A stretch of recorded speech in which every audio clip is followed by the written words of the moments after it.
دووبارە سڵاوتان لێبێت تەوەری ستۆدیۆمان هەیە گەشتێکین بەناو قوڵایی ئەدەب و مێژوو بۆ ڕوانگانی کە ئەیانەوێت سیمایەکی نوێ بە مێژووی پرشنگدار و پڕشکۆی ئەدەبی مێژووی گەلەکەمان ببەخشن و لە ئێستاە لەم تەوەری بەرنامەکەی میوانداری کەسایەتێکمان کردووە کە قەڵەمێکی زێڕین قەڵەمێکی بەهێزی هەیە کە خەریکی نووسین و خەریکی کاری وەرگێڕان خەریکی کاری ئەدەبیاتە و دەوڵەمەندکردنی کتێبخانەی کوردیە. لە نووترین بەرهەمیدا دەرگایەکی نوێی کردوتەوە بەڕووی یەکێک لە کەسایەتیەکانی یەکێک لە شاعیرە هەرە گەورەکانی گەلەکەمان ئەوی شێخ ڕەزای تاڵەبانیە و ناونیشانی کتێبەکە ڕوانیم لە درزی قاپیەوە دەربارەی شێخ ڕەزای تاڵەبانی ئەویش نووسەر زۆر بەڕێز دکتۆر و مامۆستای زانکۆ نووسەر و وەرگێر دکتۆر ئەحمەدی مەلا. دکتۆر جان سڵاو لێبێ و بەخێر بێت. زۆر سوپاس. با لە ناونیشانی کتێبەکەەوە دەست پێ بکەین ڕوانیم لە درزی قاپیەوە دەربارەی شێخ ڕەزای تاڵەبانی. پەیامی ئەم ناونیشانە لە چیەوە سەرچاوەی گرتووە؟ ڕاستەکەی ئەم ناونیشانە خۆی بەشێکە لە یا با بڵێن وێنەیەکە یا بڕگەیەکە لە شاری خودی شێخ ڕەزای تاڵەبانی. لە شارێک گۆرم گرتووە کە سەبارەت بە برازاکەی دەینووسێ کوڕی شێخ عەلی. من بە باشم زانی ئەمە وەربگرم وەکو ناونیشانی یەکەمی ئەم لێ کۆڵینەوەیە بۆی ئەوە بخەمە ڕوو کە شێخ ڕەزا بە جەختەوە لە ڕوانگەیەکی دیەوە لە دیدگایەکی نوێەوە تەمەشای ئەدەب و شەعر و جیهان و واقعی سەردەمی خۆی دەکات. زۆر باشە. بڵاوبوونەوەی کتێبەکە لە چەند ڕۆژی ڕابردووە ناساندنی بۆ کرا و لە شاری کەرکووک ناساندنی بۆ کرا و بڵاو کرایەوە. ئەگەر باسێکی ئەو چالاکیمان بۆ بکەیت. بەڵێ لەوێ سیمینارێکم سەبارەت بەو کتێبە خستە ڕوو پوختەیەک دەربارەی ڕوانیم لە درزی قاپیەوە پێشکەشی جۆگرانم کرد. ئیتر هەندێک پرس و پرسیار و وەڵام و ئەمە هاتە دی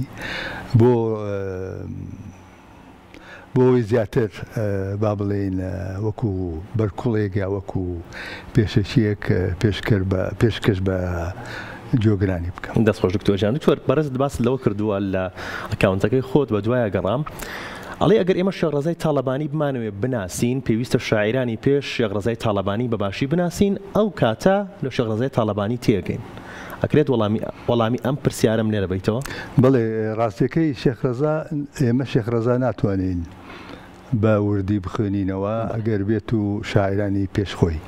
شاعیرانی پێشخۆی من ناون شاعیرانی حوجرە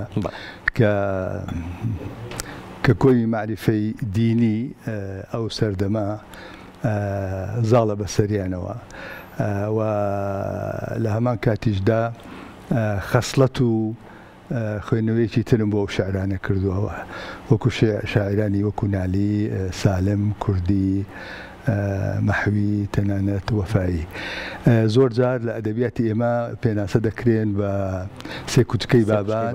من ئەمەم خستوەتە ژێر پرسیارەوە بە بۆچوونی من هیچ سێ کوچکەیەکمان نییە بە ناوی شاعرانی بابان. دکتۆر بۆچی ئەماڵیت؟ لەبەرەوەی من مەحویش دەخەمە پاڵ ئەوان چونکە ستایل و شێوازی مەحوی هیچ جیاوازیەکی نییە لە شاعرانی دی. مەبەستم یەکێکی وەکو نالی یا کوردی یا سالم یا وەفایی بۆیە سێ کوچکەیەکمان نییە.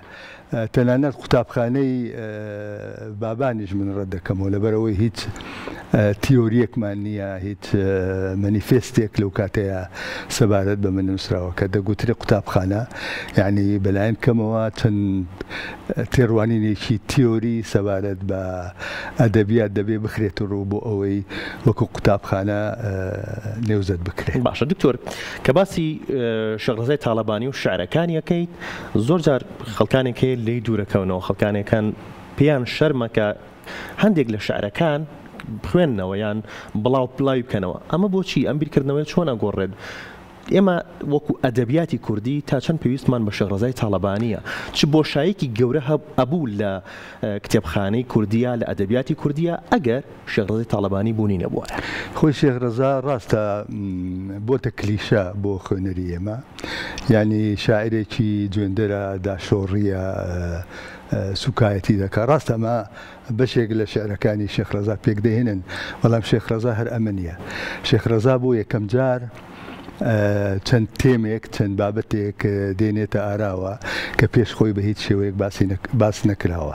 باسی سیاحەت دەکا، باسی خواردن و خواردنەوە دەکا، باسی کاریکاتێر دەکا، باسی سەرهەڵدانی شار دەکا، کەسایەتی نوێ دێنە نێو شێعرەکانیەوە، شوێنگەلی جیاواز ئاماژەی بۆ دەکا. بۆیە شێخ ڕەزا تەنها ئەوە نییە، بەڵکو بە بۆچوونی من لەگەڵ شێخ ڕەزای ئێمە واقع لە ئەدەبیاتی کوردی بۆ یەکەم جار سەرهەڵەدا. کاڵێن واقع هەموو بوارەکان دەگرێتەوە، چ دەسەڵات سیاسی بێ، چ کۆمەڵایەتی بێ، چ دینی بێ، چ پەروەردەیی بێ. شێخ ڕەزا ئەم چەمکانە دەوروژێنێ و قسەی لەسەر دەکا. بۆیە کورتکردنەوەی شێخ ڕەزا تەنها بۆ شاعرێکی داشۆڕ و جوێندەر بەس نییە، بەڵکو تێڕوانینێکی زۆر فراوانی هەیە. بۆیە من بە وەرچەرخانێکی گرنگ دەیژمێرم لە ئەدەبیاتی ئێمە و تەنانەت ڕنگ بێ ڕێخۆشکەر بێت بۆ سەرهەڵدانی دواتر لە سەرەتاکانی سەدەی بیستم بۆ یەکێکی وەکو عەبدوڵڵا گۆران. چوە لەگەڵ عەبدوڵڵا گۆرانە ئێمە واقع بەنەوەیەکی تر لە ناو ئەدەبیاتی ئێمە سەرهەڵەدا، وەکو ئەو دووچامەی کە نووسویەتی سەبارەت بە گەشتی بۆ قەرەداغ یا ئەو شعرێک کە باسی شانۆ دەکا. و خاڵێکی تر لە شعری شێخ ڕەزادا ئەوەیە کە بابەت دێنێتە ناو شعری کوردیەوە. پێشتر ئێمە بابەتمان نییە لە شعری حوجرا، بابەت بە معنایین، بەڵکو تەنانەت چەمکی دراما یەکێ لەو شعرانی کەوا بۆ برازاکەی نووسویەتی دەبینین شعرەکە سەرەتای هەیە، دوایی دەگاتە ترۆپکی دراماتیکی، دوجار کۆتایی دێت. ئەمە خۆی لە خۆیە هونەرێکی شانونامەیە کە شێخ ڕەزا دایدەهێنێ. لە لایەکی دیشەوە دیسانەوە زمانی ڕۆژنامەگەری دەهێنێتە ناو زمانی ئەدەبیاتەوە کە پێشتر هیچ شاعرێکی حوجرە ئاوڕی لەمە نەداوە. شاعری حوجرەی ئێمە شاعرێکە لە کونجی مەیخانەکان، لە شوێنە تاریکەکان، لە ناو واقعێکی زەینیدا دەژێ، سروشتێک دێنێتە کایەوە، سروشتێکی سروشتی نییە، بەڵکو سروشتێکی زەینیە. شێخ ڕەزا جگە لەوەی کەوا سروشت با بڵێن شەقێک لە سروش دەدا، تەنها بۆ ئەوەی واقع بە هەموو ئاڵۆزەکانیەوە، بە هەموو دژوازیەکانەوە بێنێتە قسە. بەڵێ لەمڕۆوە جیاوازێکی زۆر بەدی دەکرێ لەگەڵ شاعرانی پێشخۆی، چکە شاعرانی حوجرا سنتەریان هەیە، لە سنتەردا دولبەر هەیە. شاعری حوجرا ئەو شاعرەیە کە وەکو پەپولەیە بە دەوری مۆمە دەخولێتەوە، زۆر نزیک بێتەوە دەسووتەیە، ئەگەر زۆر دوورش بکەوێتەوە دەمرێ. لەو دیالکتەدا دەژێ، شاعرێکی تراژیدیە و دەزانێ ناگا بە یار، بەڵام هەمیشە شعر دەنووسێتەوە. شێخ ڕەزا سنتەر تێک دەدا. ئەمە یەکێکە لە نوقتە هەرە جەوهەریەکان لە شێخ ڕەزا کە سنتەر نەما یعنی پیرۆز نەما، کە پیرۆز نەما یعنی ڕوخسارە حەقیقیەکان دێتە گۆڕێ، بەمانە ئەوەی کەوا دەمامکەکان فرێ دەدرێ. لای شێخ ڕەزا دەمامک نییە، لە ژوورە تاریکەکانەوە دێتە ناوەڕاستی بازار، ناوەڕاستی ڕۆشنایی بۆی قسەی خۆی بکات. کەواتە ناڕاستەوخۆ وەسف ناکە، ڕاستەوخۆ وەسفەکات. بڵێ زۆر تەواوە بە وەسفێکی زەینی ناکە، وەسفێکی ئایدیالی ناکە، وەسفێکی خەیاڵی ناکە، ئەو پەنجە درێژەکاوە و دەست دەخاتە سەر ئەو شتانی کە دەیبینێ. باشە دکتۆر، لە کۆکردنەوەی سەرچاوەکانە، لە سوودوەگرتنە سەرچاوەکانە بۆ نووسین و کۆکردنەوەی ئەم کتێبە، ناونیشانەکانی ئەم کتێبە، چ شتێکی شێخ ڕەزای تاڵەبانی شتێکی تایبەت یان شتێکی جیاواز یان شتێک کە کەس نەیزانێت بەڕێستان لە سوودوەگرتنە سەرچاوەکانەوە پەیتان پێبردبێت لێرەیە بڵاوتان کردوێتەوە یان ئێستا ئەیزان و بتانوێ باسی بکەن؟ ڕاستەکەی خاڵێک هەیە،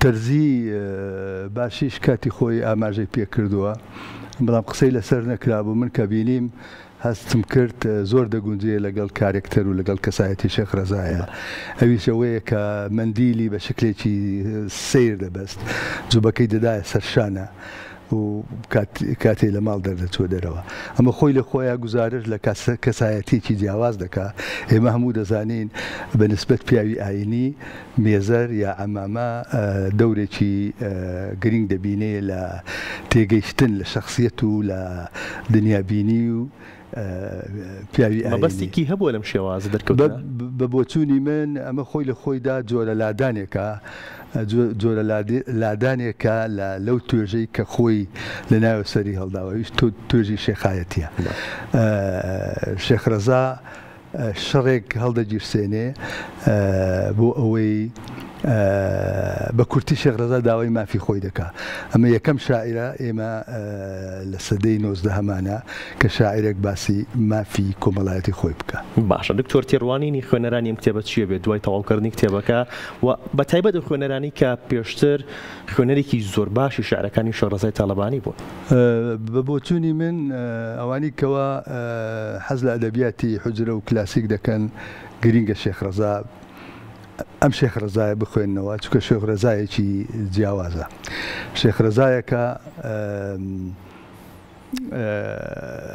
لە خلالی ئەم کتێبەوە ئاماژەم بۆ بابەتگەلێکی زۆر زۆر گرنگ کردو ئەویش پەیوەندی لەگەڵ دەسەڵات ئەو دەسەڵاتێک کە لە کەرکووک هەبووە لەو ناوچەیە کە خۆی تیا ژیاوە تەنانەت دەسەڵاتی عەبدولحەمیدی دووش کە سوڵتانی عوسمانیەکانی ئەو سەردەمە بووە شێخ ڕەزا کە باسی یەکێک دەکا بۆ ئەو باسکردنێکی یەک لە کەرەوە نییە بەڵکو لە دیدگای جیاوازەوە سەیری کەسایەتەکان دەکا ئەمەوە دەگەیەنێت کە شاعرێک نییە لە ناو مێشک و خەیاڵی خۆیدا شت بڵێ بەڵکو شاعرێکی پراگماتیکە کاتێک دەبینێ کەسێک لەگەڵی تەبایە تەبا دەبێ کاتێک دەبینێ یەکێک لەگەڵی تەبانیە تیغەکەی دەردەکا شاعرێکی وەکو شێخ ڕەزا بۆ یەکەم جار زمان بە تیغ دەچوێنێ تیغ ئیشی تیغەوەیە کە شت دوولەت دەکا هەموو شتێکی دوولەت بوو ئیتر وەکو جارانی لێ نایەتەوە باشە پێتەن وایە شاعرەکانی شێخ ڕەزای تاڵەبانی کە بەو زمانە ڕەوان و ڕاستگۆیە شعری نووسیوە تا چەند کاریگەری هەیە لەسەر شاعرانی ئێستا و شاعرانی داهاتوو ڕاستیەکەی ئیتر لە شێخ ڕەزا بەدواوە من دەتوانم شتێک بڵێم من دەتوانم بڵێم لەگەڵ شێخ ڕەزایە ئێمە پرسیارگەلی سەبارەت بە مۆدێرنیتێ گەشە دەکا لەگەڵ شێخ ڕەزایە ئەمەش بۆ ئەدەبیاتی ئێمە شتێکی تازەیە بۆچی وا دەڵێم چونکە لەگەڵ مۆدێرنیتێ واقع دەخرێتە ژێر توێژینەوە جۆرە ئەقلانیەتێک سەر هەڵدەدا چەمکی دەسەڵات دێتە گۆڕێ قسەکردن لەسەر کەسایەتی دەسەڵاتدار دێتە گۆڕێ کۆی ئەم ڕەگەزانە خۆی لە خۆیدا ڕەگەزگەلێکن کە دوجار مۆدەرنیتێ کاری لەسەر دەکا باشە دکتۆر زۆر لێکۆڵینەوەت کردووە لەسەر ژیانی شێخ ڕەزای تاڵەبانی لەسەر شاعرەکانی شێخ ڕەزای تاڵەبانی تەنانەت دەوتای ئێستا باسی جلوبەرگی شێخ ڕەزای تاڵەبانیت کردووە کە بە چ شێوازێک هاتووتە دەرەوە و دەرکەوتووە ئەگەر لە سەردەمی ئەوا بژیایتایە چ پرسیارێکت هەبوو لە شێخ ڕەزای تاڵەبانی ئەگەر لە سەردەمی ئەو بژیامایە تەسەور دەکەم دەمون بە هاوڕێی هیچ پرسیارێکت لێی نابوو نەخێر دەست خۆش دکتۆر گیان شتێکت هەیە لە کۆتایی زۆر دەکەم زۆر خۆشحاڵ بووین سپاس بۆ تۆ سپاس بۆ ئامادەبوونت بەڵام پێم بڵێ هیچ پلانێکی تر هەیە بۆ هیچ کەسایەتێکی تر بۆ هیچ شاعرێکی تر کاوە کاری لەسەر بکەیت ئێستا هیچ پرۆگرامێکم نییە بەڵام ئێستا حالی حاضر خەریکی تەرجومەکردنی ڕۆمانێکم هی گارسیا مارکێز خۆشەویستی لە سەردەمی کۆلێرا هیوادارم بۆ ساڵی ئایندا بگاتە دەست خوێنەرانی ئێمەش هیوادارین و